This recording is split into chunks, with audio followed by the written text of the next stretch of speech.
So a few videos ago, I talked about how you can use soft top light to create really beautiful, really cinematic images. And in that video, I showed you guys some shots from a short film that I did recently where that's pretty much how I lit everything. Now the thing about that short film is all we had was a 4 foot by 4 foot frame of muslin. And in that video, I mentioned that in a perfect world, if I would have had one, I would have much preferred a 6 foot frame of muslin because then I would have gotten a bigger source and therefore a softer light. And for those of you who are new here and you don't know what I mean by that, I recommend going up here and clicking on the link to that last video because in that video, I do talk about what makes a light source soft.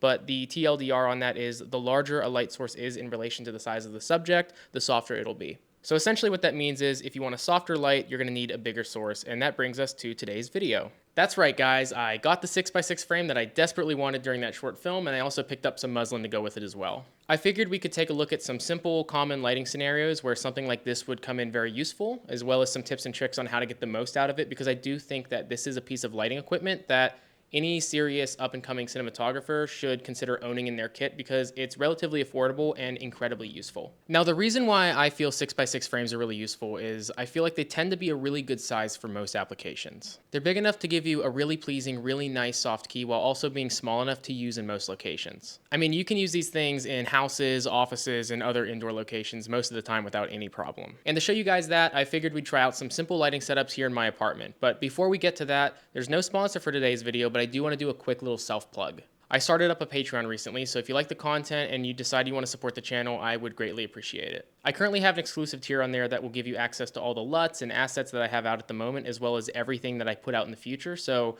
whether or not you want to support the channel or subscribe to just download everything and then unsubscribe right after, that's totally fine by me. I won't lie to you. I would probably do the same thing.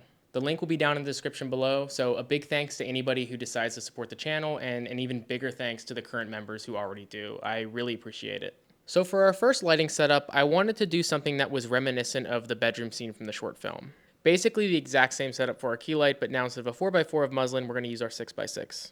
In that original shot, we had an Amaran F22C armed out overhead going through a 4x4 frame of muslin. So we're going to do the exact same thing, arming out an F22C overhead, but now it's going to go through a 6x6 frame. Now, I don't have the additional lighting that I had for that short film, and this is also a little bit of a tighter space, so it's not going to be a one-to-one comparison, but you do get the gist. I'm also matching the camera settings to what they were for the original shot so that the exposure is roughly the same. The next lighting setup that I wanted to try out was reminiscent to that upstage key that we had in the choking scene.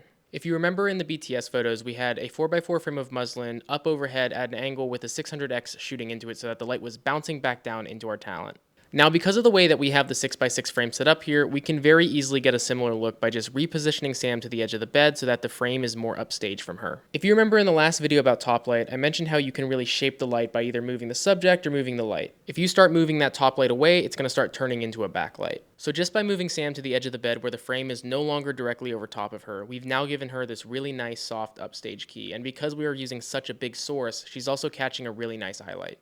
The last setup that I wanted to try is using the 6x6 frame to create this big, large, soft push through diffused windows. This comes from a technique that I read Roger Deakins did for the daylight interior stuff on Prisoners. He had really large units shooting up into 12x12 ultra bounces, which were then pushing a bunch of light in through windows that had diffusion on them. Here you'll see I taped up some 216 diffusion on the windows, and we have a 300 watt light pushing into our 6x6 frame. Now obviously this does not look like Prisoners. I do not have endless resources, nor am I Roger Deakins. A 300 watt light is the strongest light that I have, so since it's nighttime, I'm just letting all of Phil's side fall into complete darkness. I don't have any additional ambience in the room, so that's why we're getting such a moody, high contrast image. So both muslin and 216 cut off a stop and a half of light, so by the time the light is getting into this room, we're losing about 3 stops of level. The reason I mention this is because if you were going to do a similar setup to something like this, then it's something you should be aware of. Let's say you want to shoot your scene at a 5.6. If you don't use a strong enough light, by the time the light gets into the room after being double diffused, you might not have enough level to be able to shoot at that stop. So you just want to make sure that you're factoring how much light loss you're going to get with your diffusion and then picking your units accordingly.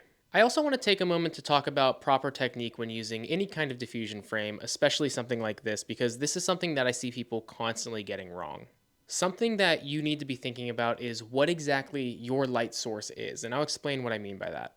Here we have a simple book light with our 300C bouncing into the wall and then through the 6x6 frame. So the question is, which is our source? Is it the 300C, is it the light on the wall, or is it the 6x6 frame?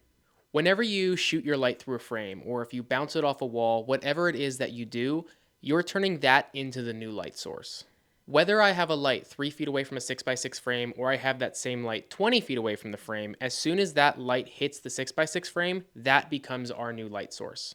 Now, the reason why I'm bringing this up is because the mistake that I commonly see people making is that they'll put their lights way too close to their diffusion frames so that it doesn't fill out the frame, and if you don't evenly fill out the whole frame, then you don't have a diffuse source. For example, we have a 6 foot by 6 foot frame of muslin here. If the light hitting it isn't covering the whole 6 foot by 6 foot surface area, then we don't have a 6 foot by 6 foot key. Let's say I have a light set up shooting through a frame, but it's way too close. You'll see that the light isn't filling up the entire rag. Another thing to note is that if you aren't using a super thick diffusion, you'll also be able to see the hot spot of the actual light. Now, two things are happening here. Because you're not filling out the entire frame, you're not getting the softest quality of light you can get. That smaller circle of light that's hitting the frame is going to be a smaller source, which means it's not going to be as soft. On top of that, because we can see that little hot spot through the diffusion, we're also going to be getting a little bit of light from that. And since that hot spot is a smaller source, the light coming from that is going to be hard.